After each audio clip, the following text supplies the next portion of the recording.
¿Con micrófono? Aquí también. Ya está complicando la existencia. Bueno, si alguien más de acá que es buena lectora, que le guste leer, lo quiere hacer. Gilberto Bosques, mi padre, era de espíritu revolucionario. Siempre lo fue. Y mientras pasó la mano por la cubierta de su escritorio de caoba y por el lomo seductor de sus libros, mientras escucho el apagado tic-tac de su reloj, garabateo con su pluma fuente, miro esas fotografías de antaño y me doy cuenta de que finalmente se ha ido. Los recuerdos me asaltan como si el tiempo se hubiera suspendido. Y después, para mi asombro, dejará correr un año en un minuto, un lustro y una década en otro, una época en tan solo unos segundos más, para reconstruir la vida y trayectoria política de mi padre desde sus inicios. Mis hermanos, Gilberto, Teresa y yo, Laura, nos dimos a la tarea de conservar un vasto archivo con notas, cartas, fotografías, documentos, discursos y grabaciones. Tuve la fortuna de permanecer a su lado hasta sus 103 años de vida. Y tal vez por eso ahora se agolpan en mi pecho recuerdos que me compartió hice míos y que según el primer documento datan el 20 de julio de 1892. Muchas gracias, Raúl. Bueno, esa novela pues ya quédate con ella porque es tuya. Gracias, mil gracias, gracias. No, para nada. Entonces, esa experiencia de haber estado ahí en las cosas de don Gilberto fue pues fuerte. O sea, yo no me lo esperaba. Honestamente, yo creía pues que iba a llegar a una entrevista normal, en un espacio pues neutral, ¿no? Y ese choque tan directo con sus cosas, pues todavía me hizo adentrarme más en quién era Gilberto Bosques. Laurita muy amablemente me regaló varios días y varias horas cada día para entrevistarla y me permitió conocer a Gilberto Bosques como hombre, como esposo, como papá. O sea, esta figura, este gran personaje que los medios y algunos homenajes ponderaban como un héroe, en el interior de su hogar no era más que una persona como cualquiera. O sea, pero Laurita todavía hasta la fecha, ella nunca se casó, y guapísima, porque era una belleza de mujer, con muchísimos pretendientes, pero ella siempre, no, como que ninguno, y se quedó toda la vida al lado de su papá, 103 años que vivió, don Gilberto. Y bueno, desde ese punto y desde estas charlas con Laura pude construir a Gilberto Bosques como un personaje vivo, o sea, no como alguien que vemos allá lejos, sino como que alguien que sentimos cercano, que sabemos lo que le gusta, lo que come, en qué ámbito se mueve, cómo se toma el café, o sea, ese tipo de detalles que lo hacen pues alguien humano y accesible a nosotros, o sea, accesible al lector. Y bueno, después de ahí me fui al archivo, otro tiempo después, al archivo Genaro Estrada de la Secretaría de Relaciones Exteriores, ahí en México también, para tomar la documentación sobre todo lo que fue su actuar diplomático. Pues ahí escucharnos un clavado, mi marido me acompañó, y documentar todo, o sea, todo lo que había sido esa parte de su vida. Y mientras más descubría, porque bueno, hubo otros autores también, Gerard Mangat, que es un periodista francés, y Graciela de Garay, Teresa Sierra, diferentes autores que habían escrito de él, pero solamente en parte. O sea, había una documentación fragmentada de su vida. El único documento que ahorita reúne una parte más grande, pues es esta novela. Casi siempre ha sido un pie de página, ¿no? Porque es extraordinario. Mi clase de diplomacia en el TEC me dio muchas veces que cuando me puse a estudiar, sí doy materias, sí, puedes dar esto, sí, no hay problema. Lámate, estudia todo lo que puedas. Y me puse a estudiar la historia de la Cancillería y me di cuenta también del nombre de Gilberto Bosques. Y lo que hizo, pero parece casi como pie de página. Nadie se pone a explorar su labor, nadie sus logros, y mucho menos, hay un descubrir que hay testimonios de supervivientes. Sí. Esa fue otra parte importante dentro de la documentación, Raúl. Lo que mencionas es muy cierto. En los libros de historia no estaba inscrito así como un gran personaje, venía nada más como una cosa chiquita. Y estos autores que lo tenían de manera fragmentada. Pero cuando, ahí se acabó de salir una gripa. Gracias, muchas gracias.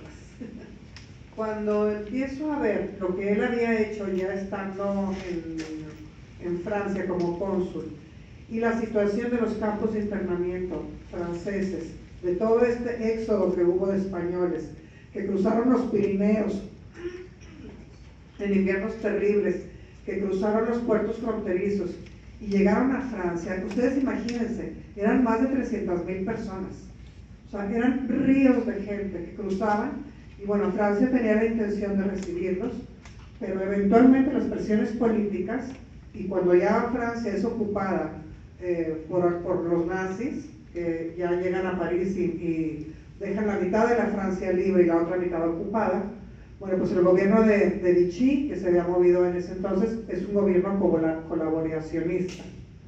Y Hitler estaba ahí aliado con Franco. Entonces, todos estos españoles que salieron y que llegaron a Francia fueron perseguidos por Franco.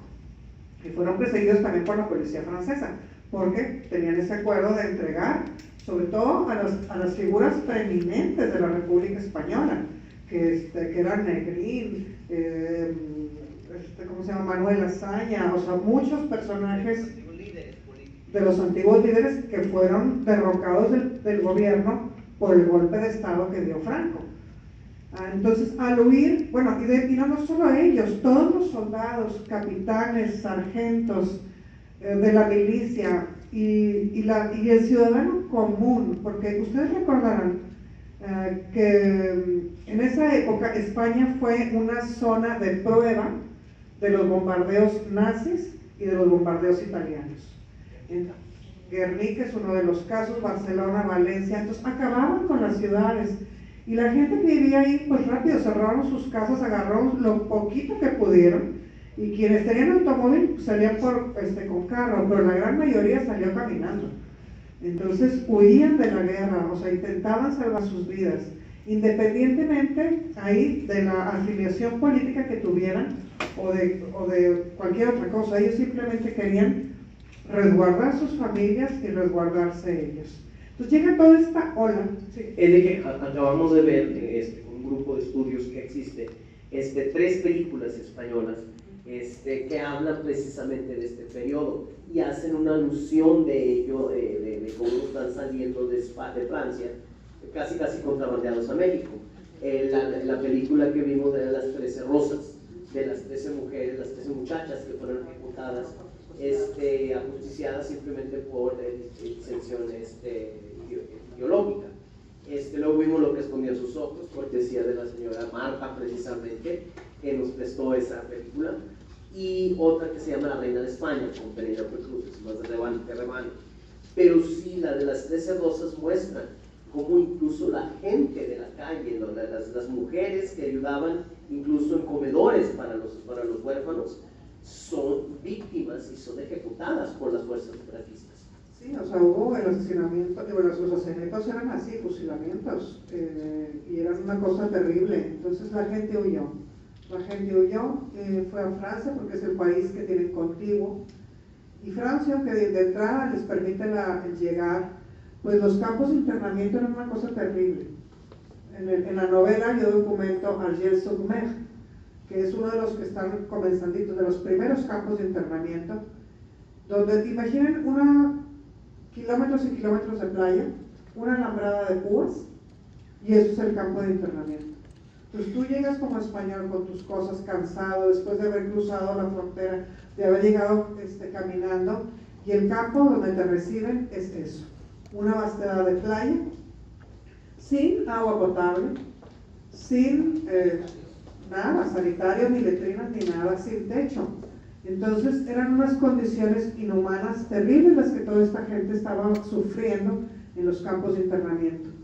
Cuando yo me topo con toda esta documentación, Raúl, y con todos los testimonios de sobrevivientes de estos campos, viene la creación de estos personajes de ficción, que son Guillermina Giralt, a la que todos dicen Mina, y Francesc Blanchard. Son 2 jóvenes catalanes que huyen de Barcelona tras los bombardeos y y llegan a un campo de internamiento francés. Entonces, en estos dos personajes yo vi abierto todo lo que son estos testimonios que había de los sobrevivientes, de las condiciones en que vivían. Porque no podía dimensionar la grandeza de este personaje mexicano que nos debe de llenar de orgullo de veras, de todo esto que hizo. O sea, tenía la novela que mostrar lo terrible de los campos de internamiento para poder ver la grandeza de Gilberto Bosques. Entonces de ahí surgen estos personajes, Raúl, ¿verdad? Que son este par de jovencitos. No les voy a spoilear la novela para que la puedan leer y la disfruten, pero bueno, parte de ello es una novela que tiene muchas voces. La voz principal la lleva Laura Bosques, la hija de don Gilberto, a quien no pude dejar de mostrar a través de sus ojos lo que había sido la experiencia que ellos vivieron desde que lo conoció hasta que terminó. Entonces, otro de los retos al construir la novela fue que dentro de esta investigación me di cuenta que la familia, la mamá y el papá de Gilberto Bosques, que nació en Chautla de Puebla, ustedes imagínense un lugarcito así chiquitito en Puebla, ahí nació, la educación primaria se la dio su mamá, y era una mujer de principios y de convicciones muy firmes que se las inculcó desde muy pequeño. Cuando termina de enseñarle la primaria, lo lleva ella a Puebla para que continúe con sus estudios. Y siempre insiste en que se tiene que formar. Hay una frase preciosa que está dentro de la novela que le dice su mamá y que él, en las anotaciones que él dejó en parte de los escritos que tuve oportunidad de leer, bueno, decía, es que mi mamá decía, hijito, tienes que pensar todo, tienes que pensar siempre, tienes que pensar en lo que hiciste ayer, en lo que has hecho hoy y en lo que vas a hacer mañana, porque el pensamiento es lo que nos hace diferentes de los animales. Entonces, por eso, siempre piensa todo. Y eso, pues imagínense ustedes cómo va formando a la personalidad de este hombre, que en un momento de su vida, él se ve a sí mismo en París y en Francia y las condiciones, y ve la conducta animal que había de la gente que estaba, pues tanto de los nazis como de los franquistas, ¿verdad? Y muchas veces, digo, también de los franceses, porque luego los franceses, al colaborar con Hitler, con el gobierno alemán, bueno, pues venían estas racias y toda esta cuestión de cazar judíos, que fue una cosa terrible. En un solo día arrestaron más de 8,000 judíos solamente ahí en París. Entonces, una cosa que estaba discutiendo al inicio, perdón, capaz si está por micrófono, pero según yo tengo una voz fuerte. Una de las cosas que estaba discutiendo al principio es cómo tradicionalmente el personal que existía en el cuerpo diplomático mexicano, en Cancillería, eran necesariamente personas que venían de un estrato bastante elitista. Nada más era de gente rica. Para ser embajador o cónsul tenías que ser gente rica, porque eran los únicos que tenían la preparación y conocimiento de cómo moverse en los pasillos del poder y cómo manejar las cosas.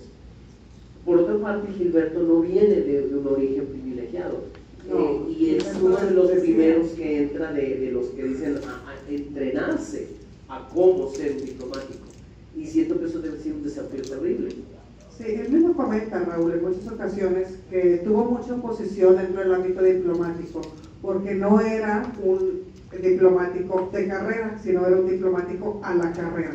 Así es como lo dice, a la carrera. Bueno, y era la carrera porque él antes de eso, fue periodista. Es una personalidad tan rica, tan hermosa, imagínense, su mamá le inculca y los paseos a caballo con su papá, donde él tiene oportunidad de ver cómo estaban las condiciones de vida de todas las personas de la serranía que vivían en la sierra, y se da cuenta de la grave carencia en educación que tenían todas esas personas. Entonces van formando esa sensibilidad en su carácter.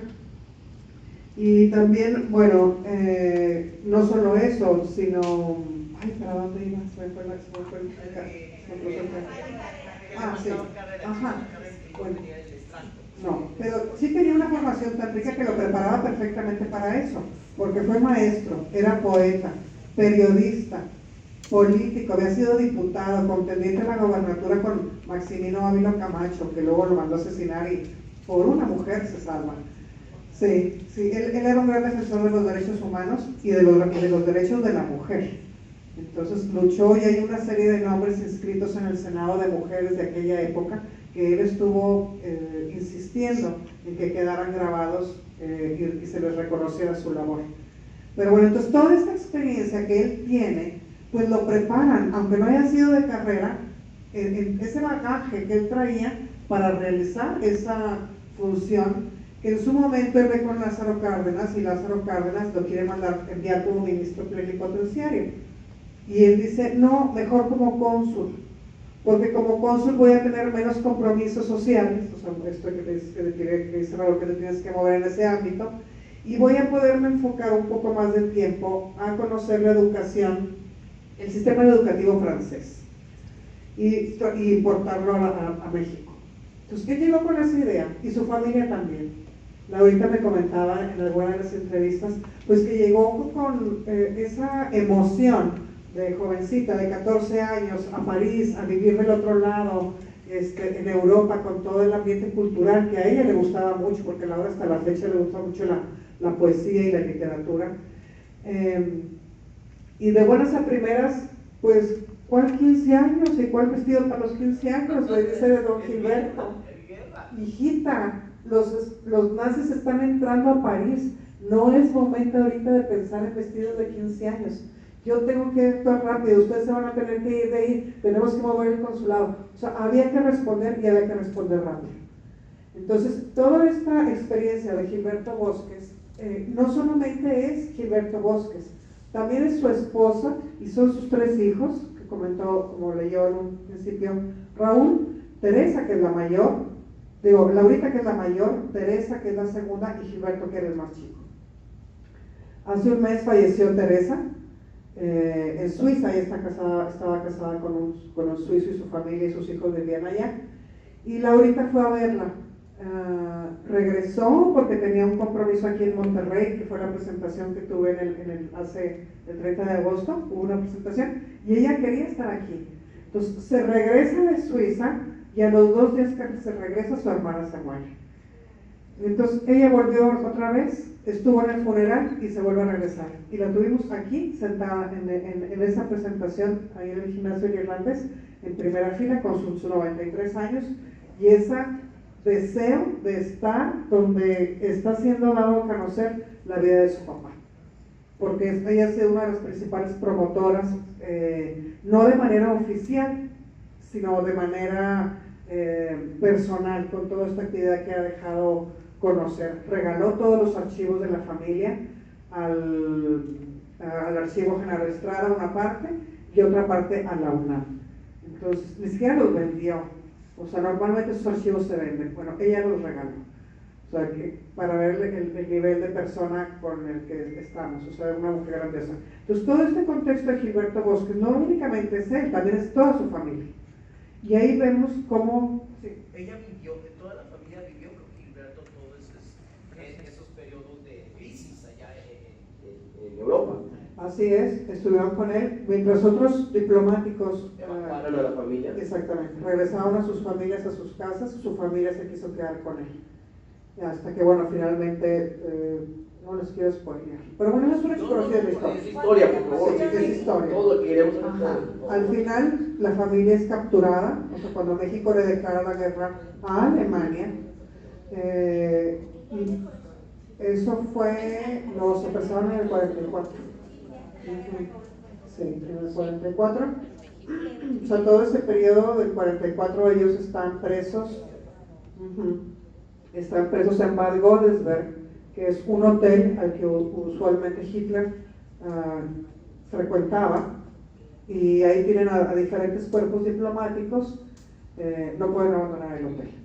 Entonces, no son las condiciones de un campo de concentración, pero sí eran condiciones terribles, porque me comentaba Laurita, me platicaba de aquella época, pues que el agua con 3 pedazos de papa que les daban todos los días, pues ya después de un mes ya lo tenían detestado. Entonces el encerramiento, el tener que estar todo ese tiempo ahí, sobre todo para los jóvenes, muchos de ellos cayeron en depresión. Vigilados. 24 Vigilados, horas. todo el tiempo, 24 horas vigilados. Entonces, sí les afectó mucho, tuvieron que pasar después un año para recuperarse de todo el daño físico y emocional que traían, y hasta que luego, bueno, ya lo mandan a Portugal. ¿Qué tanta muerte presencial? Mucha. Sí, sí fueron testigos de mucha muerte, aunque Gilberto, su vocación era salvar vidas. Mira, Mila ahorita me contaba una anécdota de cuando estaban en Cuba. La novela documenta hasta la salida de Godesberg y la llegada a México.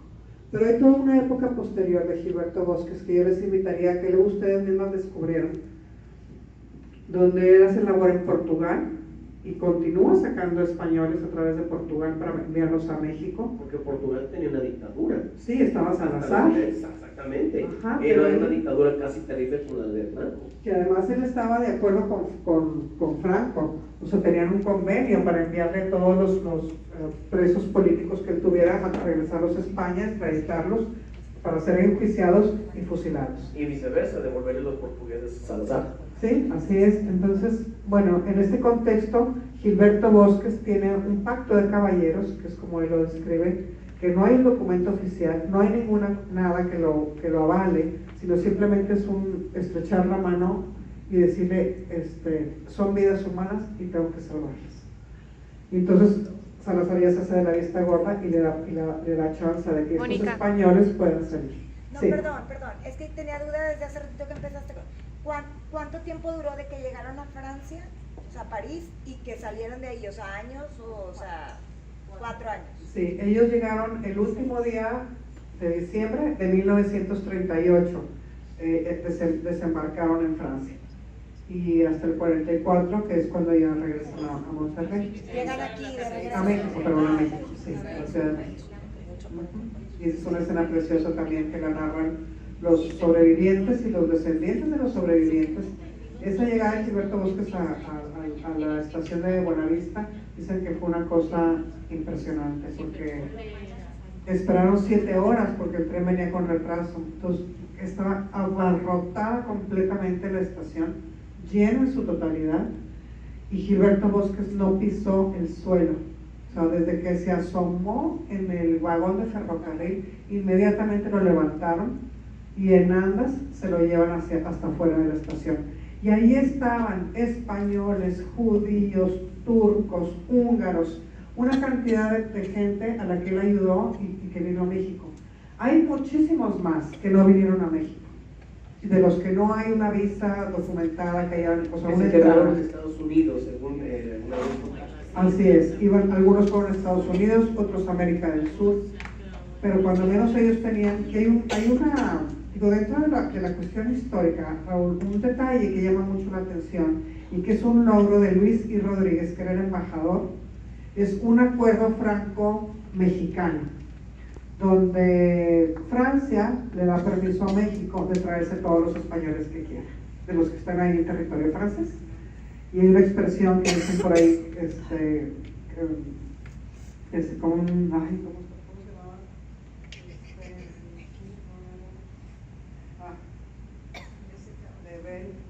Pierre Laval, que dice Laval, pues sí, ustedes se pueden llevar toda esa basura, aquí no la queremos, ¿verdad? Entonces, toda esa basura que allá no querían y que llega a México, eran médicos, ingenieros, abogados, escritores, pintores, intelectuales, campesinos, técnicos, una gran riqueza humana que llega a México y que luego nos hace crecer como nación. De hecho, una de las cosas que me llama la atención es de que muchos de ellos son los que fundan el Colegio de México. Y también es interesante en esta última película que vimos, La Reina de España, con Penélope Cruz. Está sonsa, pero está muy buena el mensaje político que trae. Muy buena actuación. Que de repente dice, es que España se quedó sin intelectuales. Entra Franco y España se queda sin intelectuales. Así es, porque todo ese exilio, bueno, viene a dar una parte a México, pero una gran parte a toda América Latina. O sea, salen de ahí, ¿verdad? Hay una pérdida terrible para España durante la época franquista. Entonces, bueno, México y Gilberto Bosques le propone a Lázaro Cárdenas ese mapa industrial donde dice de toda esta gente que tienen estas profesiones, se pueden integrar a nuestra sociedad y en tales y tales lugares. Entonces hace ese mapa y así sale, y como mencionabas tú, efectivamente, una de las instituciones, que es el Colegio de México, quien era presidida por Alfonso Reyes, pero que en mucha colaboración estaba con el exilio español, y no solo el Colegio de México, el Instituto Luis Vives, el Colegio de Madrid, el Ateneo Español Mexicano, en fin, y eso nada más por mencionar algunos de los ámbitos del ámbito educativo, pero hay un gran aporte del exilio español a México que no ha sido reconocido. Yo tuve oportunidad de estar... No, la pregunta que iba era, porque recuerdo muy bien una anécdota que yo recuerdo, no sé si la recuerde bien, que tuvo roces muy fuertes con Lázaro Cárdenas, porque Gilberto Bosques tenía una serie de principios que el Tata Cárdenas se quiere brincar y hacer y deshacer, y él va y se impone sobre Lázaro Cárdenas. ¿Podrías hablarnos de eso? Sí, mira, no, más que imponer, ellos tenían una fuerte amistad, entonces se conocían desde antes. Gilberto Bosques contestó uno de los informes de Lázaro Cárdenas dentro de pues informe de gobierno, ¿no? Y él le dio contestación. En fin, tenían una relación muy estrecha entre ellos y de mucha confianza para decirse las cosas. Entonces, más que de que sea una cosa así, como falta así de confrontación o como falta de respeto, es que Gilberto Bosques le mostraba lo que él estaba viendo ahí en la situación del día a día. Y Lázaro Cárdenas en su momento le dice, bueno, ¿sabes qué? Haz lo que tengas que hacer. Y entonces ahí ya le da carta abierta y lo deja. Y es cuando viene Gilberto Bosques en Marsella, que renta el castillo de la Reina, que renta el castillo de Montgrand, ya cuando ocupan los nazis París, y él mueve el consulado a Marsella. Y de estos campos de internamiento donde no tenían agua, donde no tenían comida, donde no tenían, llegaba el camión todos los días con algo de alimento y salía con los muertos, donde el 96% de los niños se murieron, o sea, no lograron sobrevivir. En todo este contexto, el cambio a los castillos era impresionante, porque ahí está ustedes vieron algunas fotografías, por ahí las deben de estar viendo. Tenían atención médica, producían su propio alimento, tenían los niños acceso a la educación, tenían tardes culturales, un pequeño huerto donde producían el alimento. O sea, ese tipo de cambio tan dramático que los vuelve a humanizar, porque luego comentaba Gilberto que las condiciones en que llegaban ahí eran unas condiciones terribles, emocionalmente, físicamente, o sea, lo que habían sufrido para poder llegar hasta ese momento, pues era una cosa muy dura. Entonces ahí de alguna manera comenzaban a rehabilitarse y se preparaban sus papeles y se preparaban los pasajes para poder venir a México. De hecho, eso es una cosa que quería, y lo mencioné en el inicio. Estuve en la Biblioteca Cervantina del Tecnológico en una plática con una investigadora de Yad Vashem en Israel, y que